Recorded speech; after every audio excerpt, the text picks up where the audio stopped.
Good afternoon students. जैसा कि आपको पता है कि अपन सेकंड यूनिट कर रहे हैं ऑर्गेनिक केमिस्ट्री की, और इसमें हमने अल्कोहल कंप्लीट कर लिया था। देन हम फिनॉल स्टार्ट किया था हमने, और फिनॉल की मेथड ऑफ प्रिपरेशन हम कंप्लीट कर चुके थे। मेथड ऑफ प्रिपरेशन के बाद में हमने फिनॉल की फिजिकल प्रॉपर्टी भी कंप्लीट कर ली थी। देन उसके बाद में इसकी केमिकल प्रॉपर्टी हमें पढ़नी है, यानी केमिकल रिएक्शंस पढ़नी, बट उससे पहले हमें फिनॉल का एसिडिक कैरेक्टर पढ़ना है। आपको पता होगा जब मैंने फिनॉल स्टार्ट किया था तो मैंने आपको बताया था कि इसको हम कार्बोलिक एसिड भी बोलते हैं, यानी फिनॉल इज एसिड, है ना। और एक कार्बोक्सिलिक एसिड जो होते हैं, यानी ऑर्गेनिक एसिड में हम बात करें कि कार्बोक्सिलिक एसिड के बाद में अगर कोई ज़्यादा एसिडिक होता है तो वो फिनॉल्स होते हैं। ठीक है, यानी काफ़ी अच्छा इनका जो है एसिडिक कैरेक्टर होता है, काफ़ी ज़्यादा होता है एसिडिक कैरेक्टर, तो एसिड की तरह बिहेव करते हैं।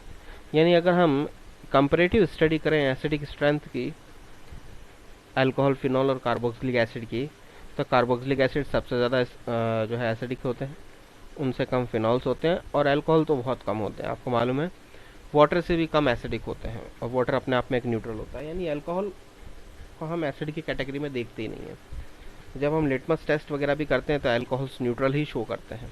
ठीक है, बट फिनॉल्स जो है वो ज़्यादा एसिडिक होते हैं एज़ कम्पेयर टू अल्कोहल। तो यहाँ हमको यही पढ़ना है कि फिनॉल्स अल्कोहल से ज़्यादा एसिडिक होते हैं, क्यों, उसका क्या कारण है कि फिनॉल्स का जो है अल्कोहल से ज़्यादा एसिडिक होते हैं और कार्बोक्सिलिक एसिड से कम एसिडिक होते हैं, क्यों, ये भी एक क्वेश्चन बनता है। एक क्वेश्चन बनता है कि phenols are more acidic than alcohols, why. एक क्वेश्चन बनता है कि phenols are less acidic than carboxylic acid, why. और एक क्वेश्चन ये भी बनता है कि phenoxide ion is more stable than phenol, कि फिनॉक्साइड आयन जो है फिनॉल से ही बनता है phenoxide ion, but phenoxide ion की स्टेबिलिटी ज़्यादा है, यानी phenol in the form of phenoxide ion रहना ज़्यादा पसंद करता है एज कम्पेयर टू फिनॉल। ठीक है, ये सारी चीज़ें इसके अंदर आ जाती हैं, तो वो हम यहाँ पर देखेंगे कि phenol are more acidic than alcohol but less acidic than carboxylic acid. Reason क्या क्या है? पहला रीज़न है यहाँ रेजोनेंस। रेजोनेंस आप देखेंगे जब फिनॉल का रेजोनेंस हम करते हैं तो फिनॉक्साइड आयन बनता है। फिनॉल जो है वो सेल्फ आयोनाइज्ड होता है और एक प्रोटॉन रिलीज करता है, फिनॉक्साइड आयन बनाता है। और फिनॉक्साइड आयन की स्टेबिलिटी फिनॉल से ज़्यादा होती है, यानी ये फिनॉक्साइड आयन की फॉर्म में रहना ज़्यादा स्टेबल रहना, या फिनॉक्साइड आयन की फॉर्म में रहना ज़्यादा प्रेफर करता है। ठीक है, और इसका H+ आयन डोनेट करना, फिनॉल का सेल्फ आयनाइज होना, फिनॉक्साइड आयन बनाना और प्रोटॉन रिलीज करना ही ये शो करता है कि ये क्या है, एसिडिक इन नेचर है। ठीक है, या एसिडिक कैरेक्टर को शो करता है, क्योंकि हम बार बार कहते हैं कि अगर कोई भी कंपाउंड H+ आयन यानी हाइड्रोजन आयन दे रहा है, इसका मतलब वो क्या है, एसिडिक इन नेचर है। तो फिनॉल तो दे रहा है, यानी फिनॉल क्या है, एसिडिक इन नेचर है। सेकेंड चीज़ रेजोनेंस। अगर अपन फिनॉक्साइड आयन का रेजोनेंस देखें तो phenoxide ion is stabilised by resonance. आप देखेंगे कि इसने जब फिनॉल ने फिनॉक्साइड आयन बनाया सेल्फ आयनाइज होके, तो ऑक्सीजन के ऊपर लोन पेयर था एक एक्स्ट्रा, क्योंकि इसने प्रोटॉन की फॉर्म में हाइड्रोजन को निकाल दिया। तब ये जो एक्स्ट्रा जो इलेक्ट्रॉन है वो क्या आएंगे, रेजोनेंस में पार्टिसिपेट करेंगे। देखिए यहाँ पर यहाँ आए तो ये पाई बॉन्ड के इलेक्ट्रॉन इधर बाहर आएंगे, ये कंडीशन होगी। फिर ये इधर जाएंगे अंदर तो ये वाले इलेक्ट्रॉन बाहर आएंगे, ये कंडीशन होगी। फिर ये वाले इधर अंदर जाएंगे तो ये वाले इधर बाहर आएंगे, ये कंडीशन होगी। ये इधर तो ये वापस ये इधर, यानी यहाँ पे ये क्या बना है, एक रेजोनेंस हाइब्रिड बना है जिसमें नेगेटिव चार्ज पूरी रिंग पे स्प्रेड हो रहा है, यानी जो एक्स्ट्रा इलेक्ट्रॉन है वो पूरी रिंग के ऊपर क्या हो गए, स्प्रेड हो गए, फैल गए। और कार्बन ऑक्सीजन बॉन्ड जो है वो क्या हो, ज़्यादा स्ट्रॉन्ग हो जाता है, यानी कि पार्शियल डबल बॉन्ड कैरेक्टर है। फिनॉल में अगर आप देखें तो कार्बन ऑक्सीजन बॉन्ड जो है सिंगल बॉन्ड है, लेकिन यहाँ अगर आप देखें फिनॉक्साइड आयन में तो कार्बन ऑक्सीजन बॉन्ड क्या हो जाता है, पार्शियल डबल बॉन्ड कैरेक्टर हो जाता है। और पार्शियल डबल बॉन्ड है, इसका मतलब ये स्ट्रॉन्ग है। ठीक है, और स्ट्रॉन्ग बॉन्ड है इसलिए, और यहाँ पर जो है इसकी पोलरिटी भी कम हो जाती है, क्योंकि यहाँ पोलरिटी ज़्यादा है, इसीलिए ये क्या करता है, हाइड्रोजन को इजीली रिलीज़ करता है। लेकिन यहाँ देखेंगे तो आप ये स्टेबल फॉर्म में हो जाता है, और जो नेगेटिव चार्ज है वो पूरे रिंग पे स्प्रेड हो जाता है, जिससे इसको क्या मिलती है, फिनॉक्साइड आयन को स्टेबिलिटी मिल रही है। ठीक है, स्टेबिलिटी मिल जाती है। अगर आप फिनॉक्साइड आयन में देखें तो ऑक्सीजन क्या है, एक मोर इलेक्ट्रोनेगेटिव एलिमेंट है, उस पर नेगेटिव चार्ज आ रहा है। देखिए उसके बाद में वो रिंग में जाता है, यानी कार्बन में जाता है। ठीक है, तो इस तरीके से हम यहाँ पर जो है इसकी फिनॉक्साइड आयनों की स्टेबिलिटी को शो कर रहे हैं। तो it is clear from resonating structure of phenoxide ion the negative charge completely spread on benzene ring. This is called delocalisation of negative charge. इसी को हम क्या कह रहे हैं, डीलोकलाइजेशन कह रहे हैं, यानी विस्थानीकरण कह रहे हैं।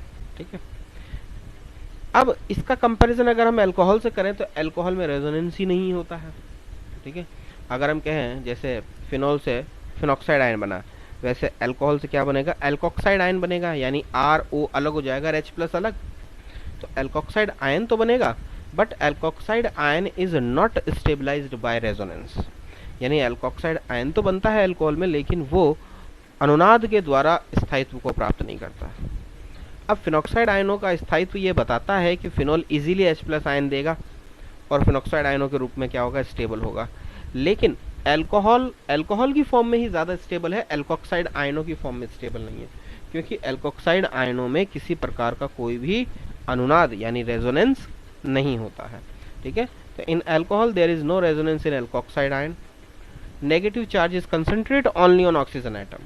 वो एक ही जगह पे कॉन्सेंट्रेट है तो उसके ऊपर इजीली क्या हो जाएगा, अटैक हो जाएगा। That is why alcohols are weak acid than phenol. इसीलिए अल्कोहल क्या है, वीक एसिडिक है, क्योंकि नेगेटिव चार्ज अगर पूरी रिंग में स्प्रेड हो रहा है, यानी कि पूरे के ऊपर फैल रहा है, तो वो क्या कर रहा है, स्टेबिलिटी को बढ़ा रहा है बेसिकली। और रेजोनेंस हमेशा स्टेबिलिटी को बढ़ाते हैं। और स्टेबिलिटी किसकी बढ़ रही है, फिनॉक्साइड आयनों की।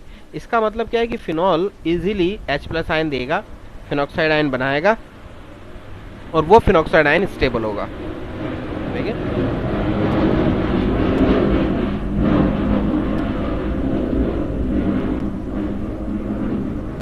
तो फिनॉक्साइड आयनों की स्टेबिलिटी यहाँ ये शो कर रही है कि फिनॉल इजीली फिनॉक्साइड आयन बनाएगा, क्योंकि जिस फॉर्म में वो स्टेबल होगा वो चीज़ ज़्यादा बनाएगा। और फिनॉक्साइड आयन का मतलब बनाने का मतलब है कि वो प्रोटॉन को रिलीज करेगा। लेकिन अल्कोहल जो है वो एल्कोक्साइड आयन तो बनाएगा, लेकिन एल्कोक्साइड आयन रेजोनेंस के थ्रू स्टेबलाइज नहीं हो रहा है, स्थायित्व को प्राप्त नहीं कर रहा है, इसीलिए एल्कोक्साइड आयन बनना ज़्यादा प्रिफर नहीं करता है।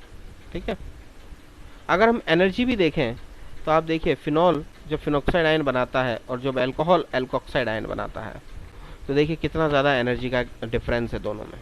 ठीक है, इतना डिफरेंस है। ठीक है, तो ये इतनी जो एनर्जी है, बेसिकली इतनी एनर्जी क्या कर दी इसने, फिनॉक्साइड ने बनते वक्त रिलीज कर दी, यानी एनवायरनमेंट में दे दी या बाहर दे दी। तो high resonance stabilisation of phenoxide ion ये क्या कर रहा है, तो फिनॉक्साइड आयनों के अधिक स्थायित्व को बता रही है। ये इतनी एनर्जी का जो गैप है, आप देखें एल्कोक्साइड आयनों की स्टेबिलिटी नहीं है, क्योंकि उसकी एनर्जी हाई है। एनर्जी जितनी हाई, स्टेबिलिटी उतनी कम। यहाँ देखिए, एनर्जी जितनी कम, स्टेबिलिटी उतनी ज़्यादा। तो फिनॉक्साइड आयनों की क्या है, एनर्जी कम है, यानी फिनॉक्साइड आयनों की स्टेबिलिटी ज़्यादा है।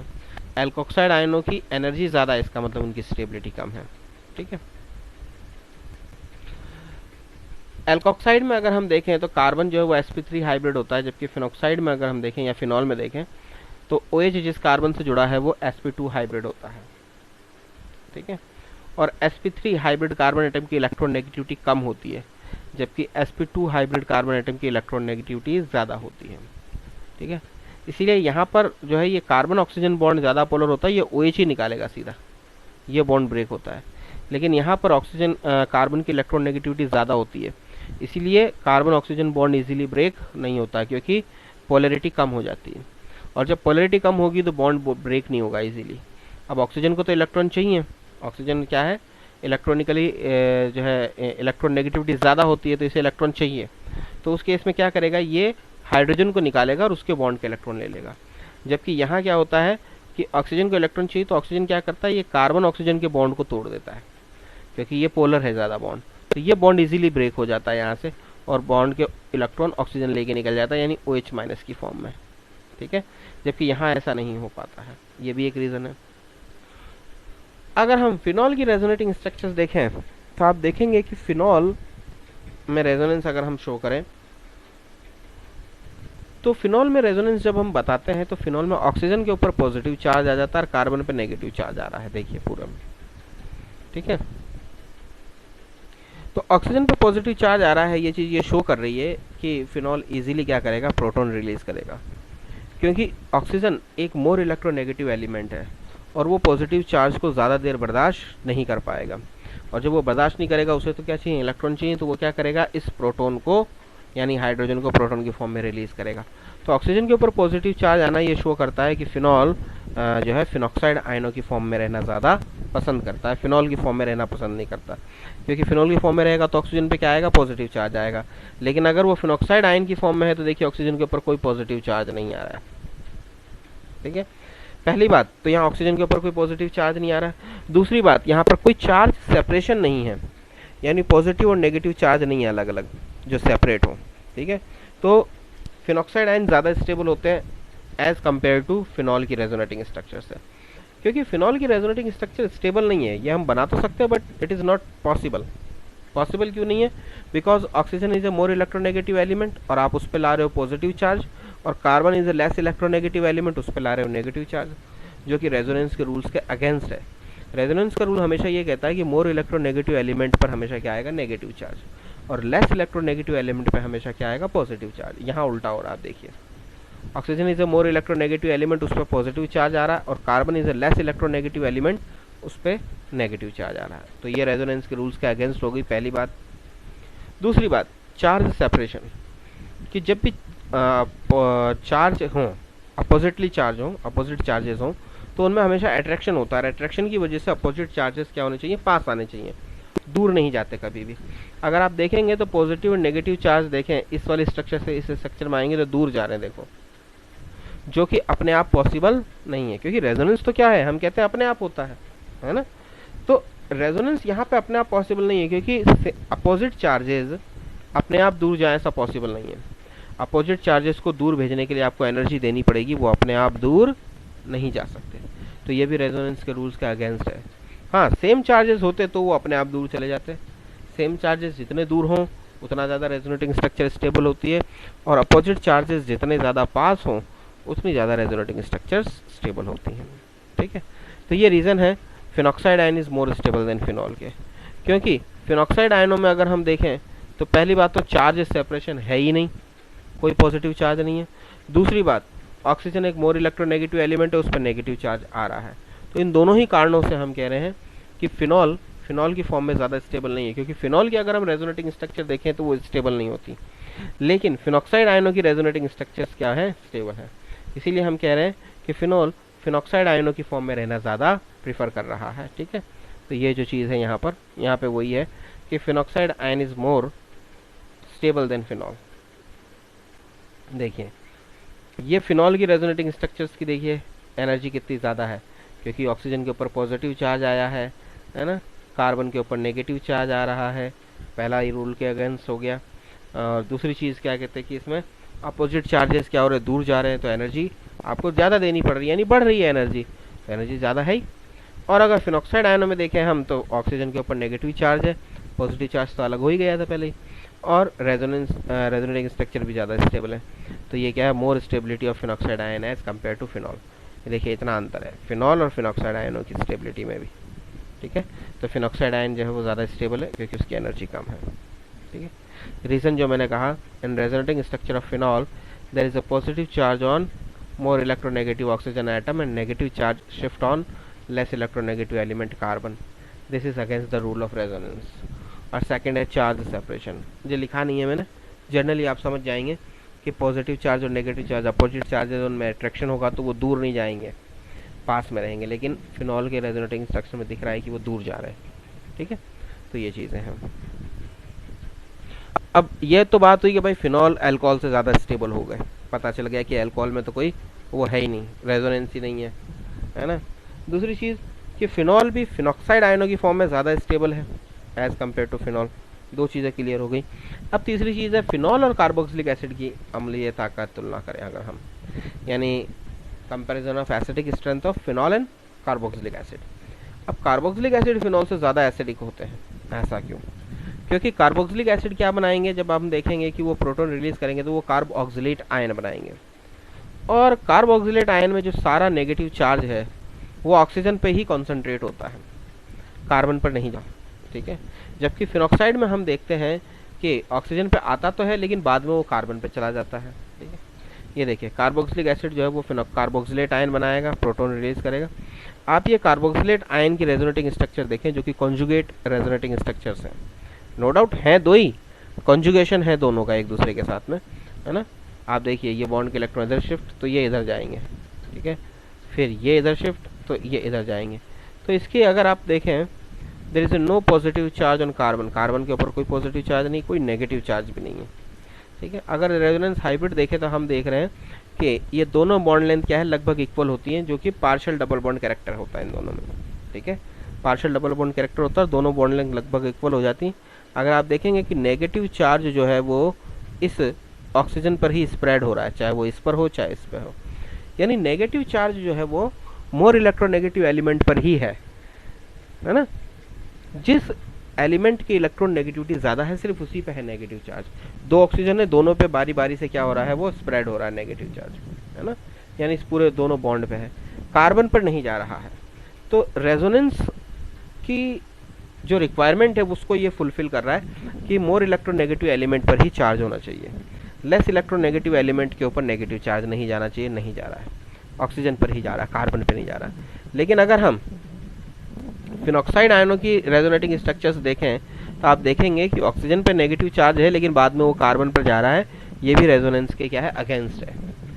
क्योंकि एक एलिमेंट जिसकी इलेक्ट्रॉन नेगेटिविटी ज़्यादा है वो लेस इलेक्ट्रोनेगेटिव एलिमेंट को इलेक्ट्रॉन नहीं देगा, क्योंकि जिस इलेक्ट्रॉन नेगेटिविटी ज़्यादा है वो खींच के रखता है अपने पास इलेक्ट्रॉन, वो लेस इलेक्ट्रोनेगेटिव एलिमेंट को इलेक्ट्रॉन कैसे दे सकता है। लेकिन हम देख रहे हैं यहाँ पर कि कार्बन के ऊपर इलेक्ट्रॉन डेंसिटी जा रही है, तो ये पॉसिबल नहीं है ना। इसका मतलब ये रेजोनेटिंग स्ट्रक्चर से ज़्यादा स्टेबल नहीं है, ठीक है। लेकिन अगर आप कार्बोक्सिलिक एसिड की बात करें तो वहाँ ज़्यादा स्टेबिलिटी इसलिए ही है क्योंकि नेगेटिव चार्ज सिर्फ कहाँ है, ऑक्सीजन एटम पे, कार्बन पर नहीं है, ठीक है। इसीलिए कार्बोक्सिलेट आयन जो है वो ज़्यादा स्टेबल होता है as compared to phenoxide ion. Carboxylate ion is more stable than phenoxide ion, और कार्बोक्सिलेट आयन मोर स्टेबल है, इसका मतलब कार्बोक्सिलिक एसिड ज़्यादा इजीली क्या करेंगे, H+ आयन यानी हाइड्रोजन आयन रिलीज करेंगे एज कम्पेयर टू फिनॉल। इसीलिए हम कह रहे हैं कि कार्बोक्सिलिक एसिड की स्टेबिलिटी या कार्बोक्सिलिक एसिड की एसिडिटी फिनॉल से ज़्यादा होती है, ठीक है। देन हम बात करते हैं इफेक्ट ऑफ सब्स्टिट्यूएंट। हम फिनॉल की बात कर रहे हैं तो एक कंपैरिजन किया था कार्बोक्सिलिक एसिड के साथ में, तो ये मत समझ लेना हम यहाँ कार्बोक्सिलिक एसिड पढ़ेंगे, हम पढ़ रहे हैं फिनॉल ही है। तो इफेक्ट ऑफ सब्स्टिट्यूएंट, सब्स्टिट्यूएंट यानी कि अगर फिनॉल के ऊपर सब्स्टिट्यूएंट लगे हों, इलेक्ट्रॉन विड्रॉविंग ग्रुप भी हो सकते हैं वो, और इलेक्ट्रॉन डोनेटिंग ग्रुप भी हो सकते हैं, तो उनके होने से एसिडिटी पे क्या इफेक्ट पड़ेगा हम वो देख रहे हैं। पहले हम देख रहे हैं इलेक्ट्रॉन रिलीजिंग सब्स्टिट्यूएंट यानी इलेक्ट्रॉन डोनेटिंग ग्रुप, यानी ऐसे ग्रुप जो इलेक्ट्रॉन डोनेट कर रहे हैं वो फिनॉल की एसिडिटी को बढ़ाएंगे या कम करेंगे, वो चीज़ देख रहे हैं हम। ग्रुप कौन कौन से होते हैं, मिथाइल ग्रुप है, मिथॉक्सी ग्रुप है ना, NH2 ग्रुप है, ये सारे ग्रुप हैं वो। अगर हम देखें कि they increase electron density on oxygen atom because they donate electron, क्योंकि ये देखिए यहाँ एरो का साइन क्या है कि ये इलेक्ट्रॉन डेंसिटी दे रहे हैं यानी डोनेट कर रहे हैं। होंगे कहाँ, ऑर्थो और पैरा पे होंगे, क्योंकि आपने देखा कि इलेक्ट्रॉन डेंसिटी कहाँ कहाँ जाती है, ऑर्थो और पैरा पे जाती है, तो वहीं से भी जाएगी, ठीक है। तो ऑर्थो और पैरा पे अगर ये ग्रुप लगे हैं इलेक्ट्रॉन डोनेटिंग ग्रुप, तो वो क्या करेंगे, इलेक्ट्रॉन डोनेट करेंगे बेंजीन रिंग में। जब वो इलेक्ट्रॉन डोनेट करेंगे बेंजीन रिंग में तो वो इलेक्ट्रॉन कहाँ जाएंगे, ऑक्सीजन एटम तक जाएंगे, यानी वो ऑक्सीजन एटम के ऊपर इलेक्ट्रॉन डेंसिटी को क्या कर रहे हैं, बढ़ा रहे हैं। और इलेक्ट्रॉन डेंसिटी बढ़ेगी और ऑक्सीजन क्या है, एक मोर इलेक्ट्रोनेगेटिव एलिमेंट है, तो वो क्या हो जाएगा, इलेक्ट्रॉनिकली रिच हो जाएगा।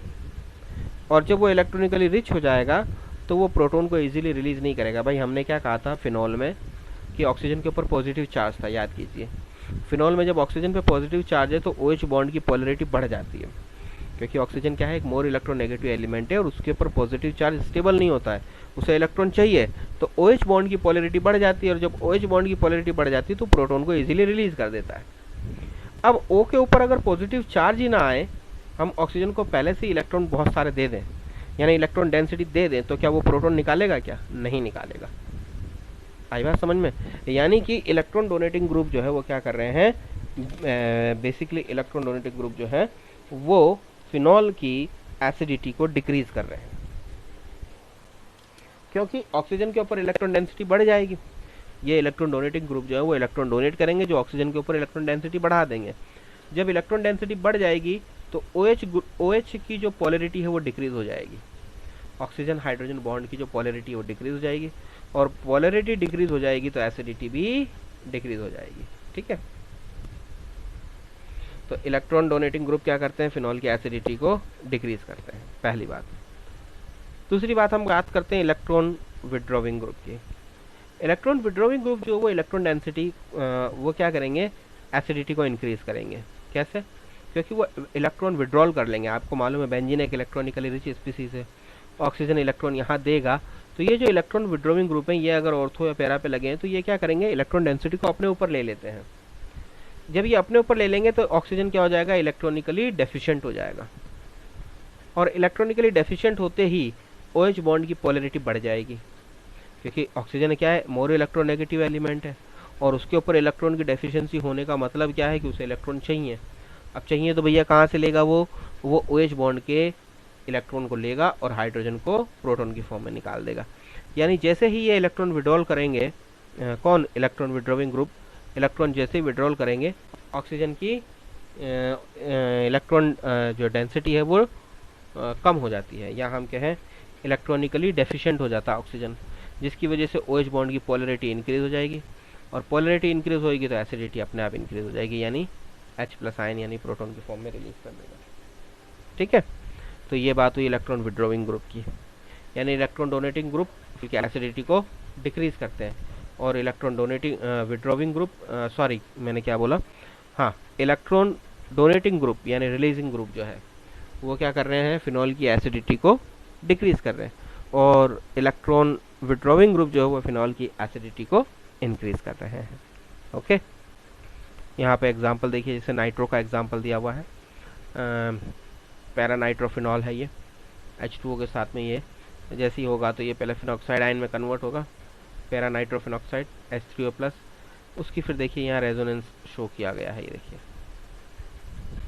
ये बॉन्ड के इलेक्ट्रॉन इधर शिफ्ट होंगे तो ये इधर आए, ये इधर गए तो ये यहाँ आए इस कार्बन पे, इस कार्बन से देखिए, यही मैंने कहा है कि हमेशा जो विड्रॉविंग या रिलीजिंग ग्रुप है वो ऑर्थो या पैरा पे होते हैं तो इफेक्ट होता है, क्योंकि जो इलेक्ट्रॉन डेंसिटी वो ऑर्थो और पैरा पर ही आ रही है, तो ऑर्थो या पैरा पे होंगे तो ही इनका इफेक्ट होगा। अगर यही मान लीजिए NO2 ग्रुप मेटा पे होता तो इसका कोई इफेक्ट नहीं होता है ना, यानी ये ऑर्थो और पैरा पोजीशन पर लगे होंगे तो ही इफेक्टिव होंगे, ये भी ऑर्थो और पैरा पोजीशन पर लगे होंगे तो ही इफेक्टिव होंगे।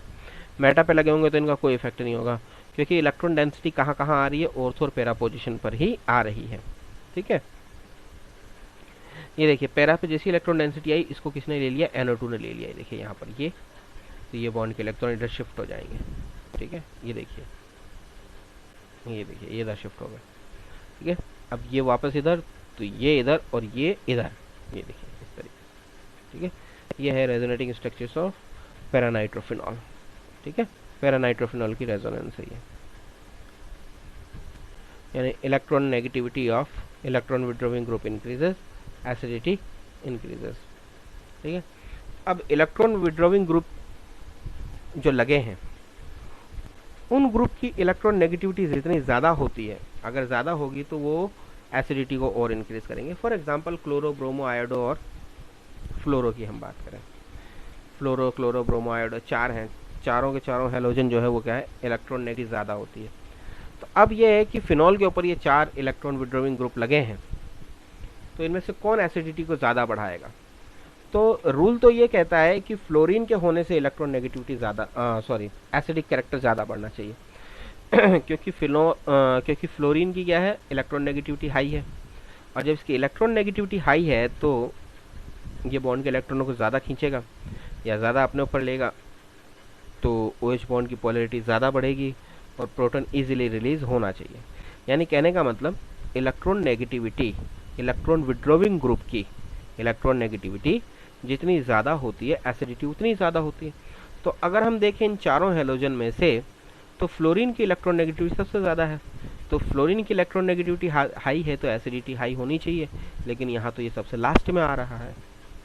अगर यहाँ देखें हम कि ऑर्थोफ्लोरोफिनॉल एसिडिक क्या है, डिक्रीज कर रहा है। ठीक है, एसिडिक कैरेक्टर को, यानी अगर हम हेलोजन्स विड्रॉविंग ग्रुप लगाते हैं और फिर फिनॉल्स का एसिडिटी का ऑर्डर देखते हैं, तो जो ऑर्थोक्लोरोफिनॉल है ये सबसे ज़्यादा एसिडिक है। उसके बाद ऑर्थोब्रोमोफिनॉल, फिर ऑर्थो आयोडोफिनॉल, और सबसे एंड में है ऑर्थोफ्लोरोफिनॉल जो है, ऑर्थोफ्लोरोफिनॉल जो है वो सबसे कम एसिडिक है एज कम्पेयर टू फिनॉल। क्योंकि फिनॉल तो सबसे ही कम हो जाएगा, क्योंकि यहाँ कोई भी सब्सटीट्यूएंट नहीं है, ना विड्रोविंग ना डोनेटिंग, ये विड्रोविंग लगे हुए थे।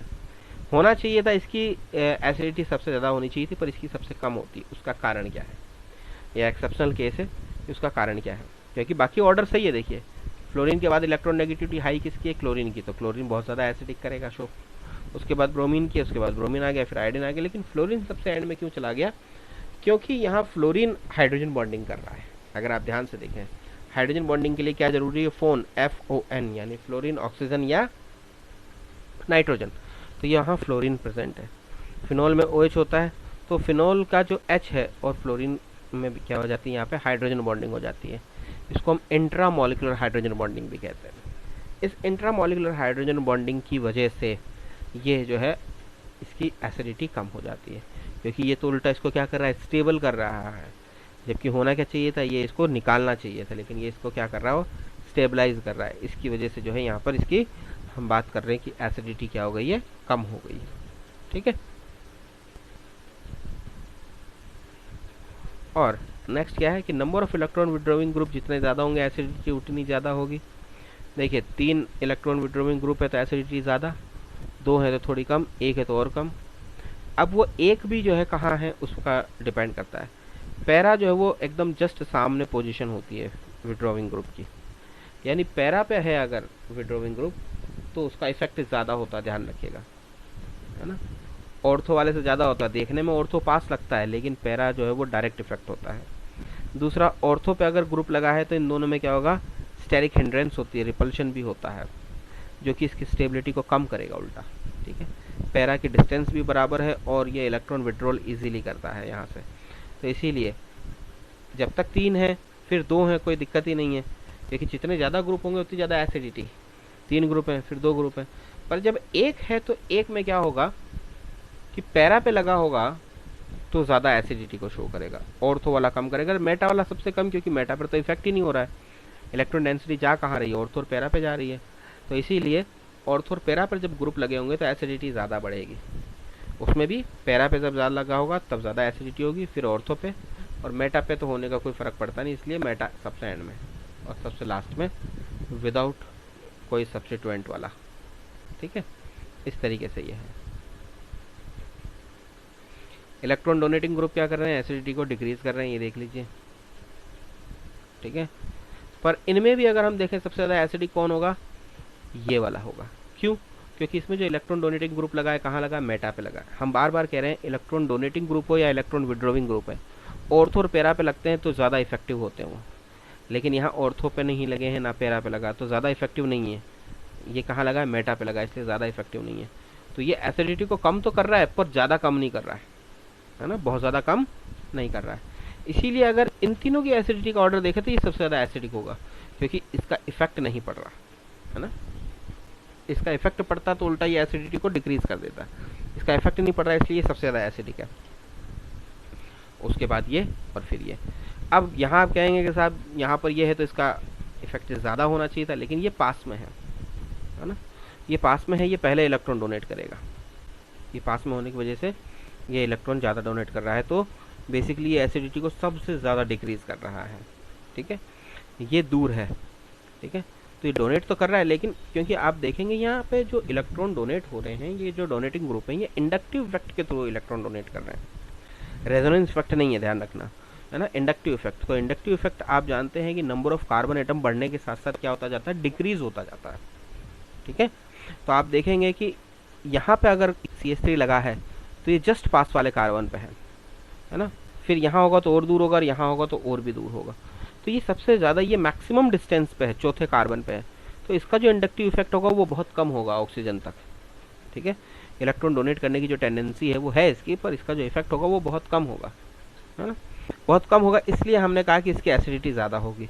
लेकिन यहाँ तो ये जस्ट पास वाले कार्बन पे, तो इसका इफेक्ट ज़्यादा होगा, इसलिए इसकी एसिडिटी और कम हो जाएगी। आई बात समझ में? तो यहाँ क्या रीज़न था? यहाँ ये रीज़न था कि इलेक्ट्रॉन डेंसिटी मेटा पे जाती नहीं है, तो मेटा से इधर जाएगा भी नहीं। तो मेटा पे है तो सबसे कम, और यहाँ क्या रीज़न आ गया, इंडक्टिव इफेक्ट वाला रीज़न आ गया इन दोनों में। ठीक है, तो ध्यान रखिएगा। Then chemical reactions of phenol की अगर हम बात करें तो फिनॉल में 4 टाइप के रिएक्शंस हैं। पहला, जो ऊपर OH है यानी हाइड्रोक्सी ग्रुप है वो ब्रेक हो, ऑक्सीजन और हाइड्रोजन टूटे, यानी एसिडिक कैरेक्टर, बेसिकली हाइड्रोजन का अलग होना। ठीक है। सेकंड, जिसमें बेंजीन से OH पूरा ही अलग हो जाए, है ना, यानी OH हट जाए, इस टाइप की भी रिएक्शंस होती हैं।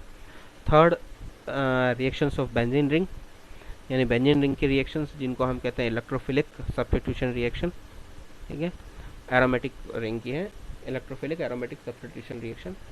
And the last is condensation reaction. लेकिन अगर आप अपना सिलेबस उठा करके देखेंगे तो आप देखेंगे आपके सिर्फ ये 2 टाइप की रिएक्शन इस सिलेबस में हैं, इलेक्ट्रोफिलिक एरोमेटिक सब्स्टिट्यूशन और कंडेंसेशन। तो हम ये 2 ही पढ़ेंगे। ठीक है,